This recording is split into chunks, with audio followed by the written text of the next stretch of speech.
And welcome back, ladies and gentlemen. Another player profile for Cardinal Mooney live from the MVR here in downtown Youngstown. And I am joined by one of my favorite basketball players in the Valley this year, Eddie Nieves, who can hit it from the outside. He can dunk it. He can hustle you on defense. He can do everything except bring you water because he's always on the floor. Eddie, thank you so much for joining us. I appreciate it. This season for you, my friend, your senior season, when you look at things that you want to accomplish, what's out there for you to check the box on? We came short of a district title last year. I didn't get to play in it. I was short for 11 games because of OSHA. But I hope to come with a district championship. You know, obviously go further, get regionals, get state. Those are the goals, obviously, of course. So from a team perspective, obviously you want to be cutting down nets. For you, what things do you focus on about yourself every day? Not necessarily like you want to be the highest point scorer or anything like that, but to be a good teammate. What is it for you that you have to check the box to make sure that you know when you look in the mirror after that game that you gave it your all? I just like going into games. I just want to make sure that I play confident. I don't feel like I played nervous, like looking back at it. Obviously setting up everybody else to get open shots, open looks. Because I think as a team we strive off of hitting each other off of open looks, passing the ball and stuff. So stuff like that. You're a guy, obviously, that stands out on tape. When people look at you, they say, oh, my goodness, we got to make sure we stop that guy.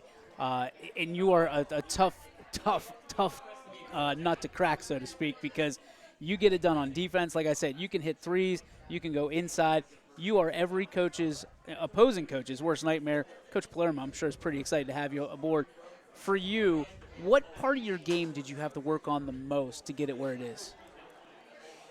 I definitely have to say probably my shooting, because when I first got here, I wouldn't say I was the best shooter, and I was more of an inside scorer. But as time got on, I got way better at hitting from outside the arc, so definitely my shooting. How nice is it to be able to take post guys out with you? I mean, you're the guy that's in the circle at the beginning of the game. When you start dragging those big boys out to the perimeter and then you're running them inside and out, they get tired way before you do. So for you, you said shooting was your toughest assignment that you had to work on.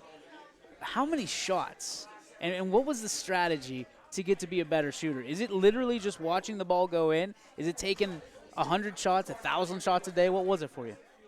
I definitely think because we do shoot a lot at practice and we get a lot of shots up. So I think that kind of helped. And then obviously seeing the ball go in the hoop, it starts to build up like confidence and makes you get in a rhythm of shooting. So I think that also helps as well. I can't imagine leaving you open. I mean, you are a sniper on the outside when you are wide open. And somehow you always manage it. I mean, I looked down. I was in the mezzanine looking down, and you were always open. I couldn't believe it. And you were just dagger after dagger. And then, of course, the slam dunk that electrified the entire Mooney nation. For you, when you elevate, man, that's special. There's people that will never in their life be able to put one down, and you do it with relative ease. When you're going up, what are you thinking about? Sometimes it's not really no thinking going into it. I just go up, and if I dunk it, I dunk it. But, I mean, obviously sometimes I think, yeah, I want to go dunk this and that. But most of the time it's just no thought. It's just instinct. How quickly? Like, where are you on the floor when you're like, I'm putting this one down? I'd say probably once I get to the free throw line, like once I get around there, I'd be like, oh, yeah, I'm going to jump up and go for this. Oh, yeah, I'm going to get this one. Somebody's going to get posterized tonight. Yeah. Let's go to this team. How much does this team mean to you? You guys are a band of brothers, man. It's incredible to see how close you are. Well, I've only been with them. This is my second year, but Sure. I've already got to see, like, the brotherhood that comes with the team and stuff. So I'd say it's overall just been a great experience. How cool is that this is only your second year and these guys treat you like you've been there since elementary school? Oh, it's amazing. I mean, locker room, we always joking, always bonding. Even outside of school, we like to bond with each other, hang out and stuff, so it's been great. You wearing that Cardinal and gold coat. What does that mean to you? It means everything. You know, growing up, seeing high schools play each other, just being a part of a program like this is special. All right, let's take it off the floor. For you, talk about your family and what the influence is on you to this day. I got two younger brothers. One really likes basketball. The other not so much. He could care less, but they both like playing, and just seeing how my younger brother looks up to me when I'm playing, it kind of gives me a little spark to play my hardest every game. Well, you better start, keeping him in check because one day he's going to be just as good as you are. You're going to be an old man. So Yeah. get those dubs in while you can, all right? Mhm. For you, when you think about what you want to do in the future, what is it and why? In the future, I wouldn't say I'm super sure on what I want to do. Obviously, I'm looking to play college ball, Sure. but everybody says always make sure you have a backup plan. So, I'm going to college, gonna hopefully find something that I like to do. Get a degree in business management, probably. Just see where basketball or maybe college could take me in life afterwards. Wait, so nobody's laid claim to you yet? Nobody says, hey, we want you on our squad as a freshman next year. Is that what I'm hearing? I wouldn't say that. Okay. But I haven't. You haven't made an your official decision. Okay, so the ball's in your court now. Kinda. All right, kinda. What I'm trying to get at is, here's your recruiting pitch. You got 30 seconds. Why should every school in this country want Eddie Nieves? I would say you wouldn't see a lot of versatile, big, kind of guard bigs out here in Ohio, really. Most people are just good at one position, or most people are just short but got it all. Yeah. So, not a lot of tall people that could do it all.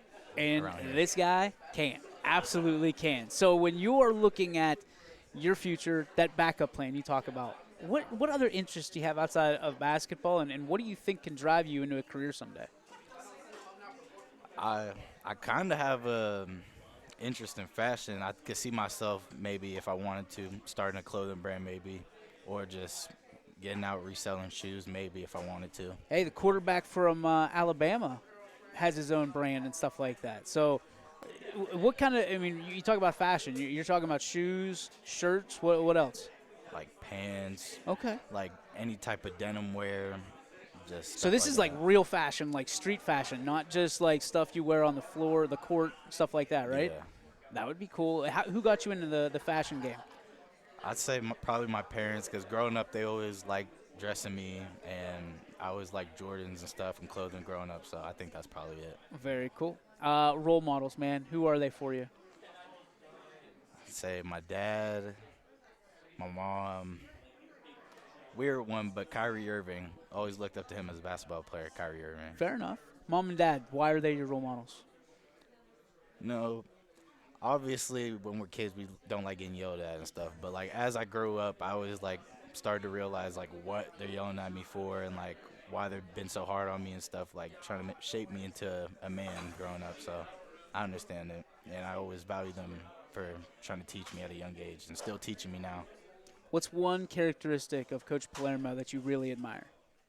Oh, he never relaxes on us. He always yells at us, tries to make sure we're always being better than what we think we're capable of, because he always knows what we're capable of. So he's trying to take you to that next level. Yeah. Awesome. Eddie, thank you so much for stopping by. Appreciate you. Thank you. We'll catch you next time, man. Best of luck to you. Big fan. Big fan. We'll be back right after this, live from the MVR.